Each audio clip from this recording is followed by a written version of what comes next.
Baik, Assalamualaikum warahmatullahi wabarakatuh.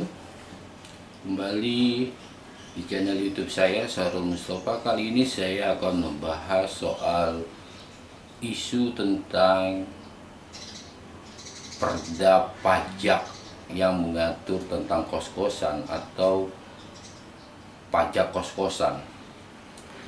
Di sejumlah daerah di Indonesia, di Semarang, di Yogyakarta, di Padang, di Medan, dan sejumlah kota lainnya, Surabaya, itu banyak sejumlah kabupaten kota membuat perda tentang pajak kos-kosan.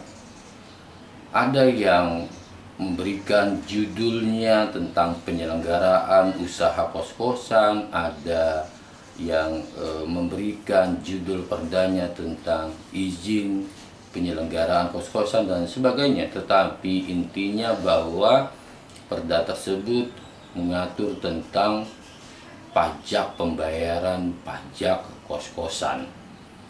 Nah, terkait dengan perda pajak kos-kosan, termasuk di Kota Mataram di NTB ini adalah salah satu daerah kota yang mengatur soal perda kos-kosan. Karena Kota Mataram ini sebagai ibu kota provinsi NTB, banyak sekali memang kos-kosan, dan secara umum yang mengkos di Kota Mataram adalah para pelajar, para pelajar. Sehingga menjadi pertanyaan besar ketika perda ini diberlakukan, apakah nantinya tidak semakin memberatkan anak-anak yang kuliah atau sekolah di Mataram, terutama mereka yang berasal dari Pulau Sumbawa.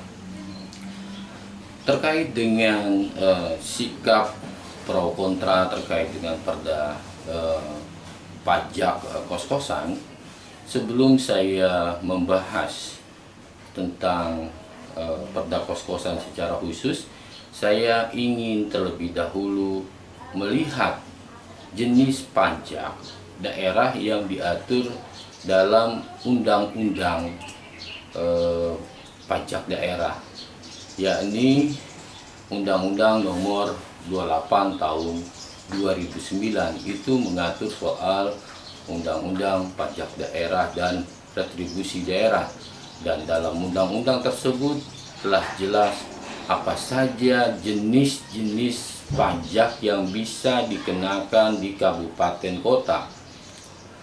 Untuk pada tingkat kabupaten kota, itu ada pajak perolehan hak atas tanah atau bangunan, ada pajak bumi dan bangunan perdesaan dan perkotaan, pajak sarang burung walet, pajak air tanah, pajak parkir, pajak mineral, bukan logam dan batuan, kemudian pajak penerangan jalan, pajak reklame, pajak hiburan, pajak restoran, dan pajak hotel.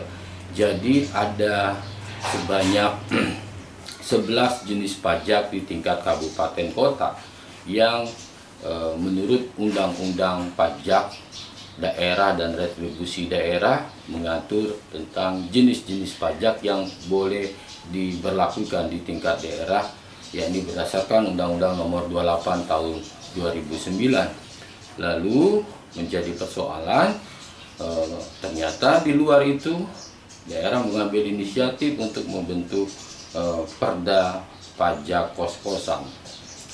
Nah, perda pajak kos-kosan kalau merujuk pada ketentuan undang-undang pajak dan retribusi daerah tersebut, tentu saja ini bertentangan karena bukan merupakan jenis pajak yang dibolehkan. Karena itu dalam review yang dilakukan oleh Kementerian Dalam Negeri sebenarnya sudah beberapa kali membatalkan sejumlah perda terkait dengan kos-kosan ini. Namun tetap saja sejumlah daerah tetap memberlakukan perda kos-kosan. Baik, menurut hemat saya sebenarnya terkait dengan perda pajak kos-kosan ini atau pajak kontrakan saya kira semestinya tidak perlu dibuatkan dalam bentuk perda, karena kalau bicara tentang penghasilan ya dari perolehan kos-kosan ini, maka sebenarnya itu akan berkaitan nanti dengan pajak penghasilan. Jadi atas penghasilan yang diperoleh dari usaha penyewaan kamar, indekos atau kontrakan itu kan berdampak kepada penghasilan si pemilik kos itu. Karena penghasilan yang diperoleh dari kos-kosannya tentu dia harus membayar pajak penghasilan. Nah, ya ini yang dari hasil penyewaan rumah atau penyewaan kos-kosan.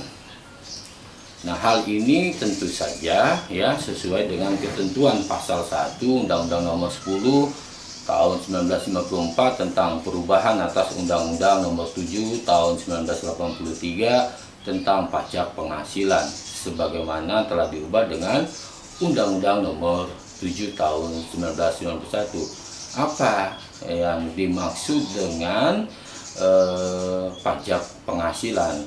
Ya, pajak penghasilan ini akan dikenakan terhadap subjek pajak atas penghasilan yang diterima atau diperolehnya dalam tahun pajak.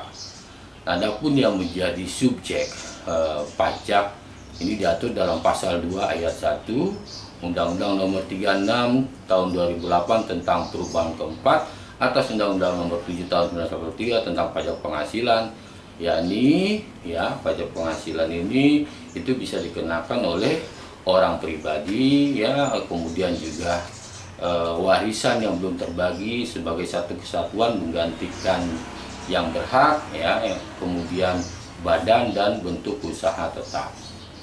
Nah, selanjutnya terkait usaha menyewakan kamar kos-kosan, ini kita bisa merujuk pada ketentuan pasal 2 ayat 1 Peraturan Pemerintah Nomor 34 Tahun 2017 tentang pajak penghasilan atas penghasilan dari persewaan tanah dan atau bangunan. Ini PP Nomor 34 Tahun 2017 diatur dalam pasal 2 ayat 1.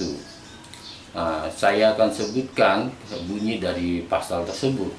Atas penghasilan dari persewaan tanah dan atau bangunan, baik sebagian maupun seluruh bangunan yang diterima atau diperoleh orang pribadi atau badan, dikenai pajak penghasilan yang bersifat final.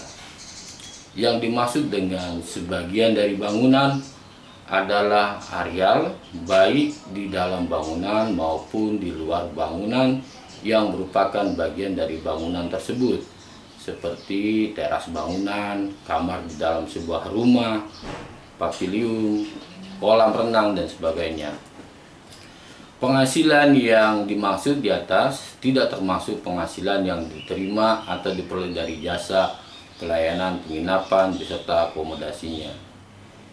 Jadi, menurut hemat saya, terhadap seseorang atau badan yang memiliki usaha kos-kosan atau kontrakan, dia semestinya masuk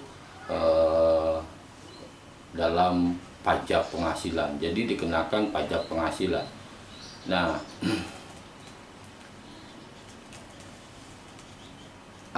jadi kan apa? Karena atas penghasilan yang diperoleh itulah dari usaha kos-kosan itulah meningkat penghasilannya, itu sederhananya. Jadi kalau kemudian berapa sih jumlahnya dari penghasilan?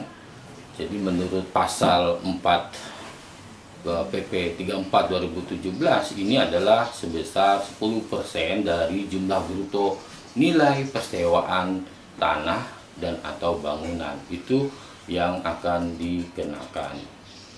Jadi menurut hemat saya, perda ya yang mengatur tentang pajak kos-kosan atau perda penyelenggaraan usaha kos-kosan, kontrakan, dan sebagainya, saya kira itu selain bertentangan dengan Undang-Undang Pajak dan Retribusi Daerah, dia juga tidak sesuai dengan undang-undang pajak, terutama berkaitan dengan pajak penghasilan.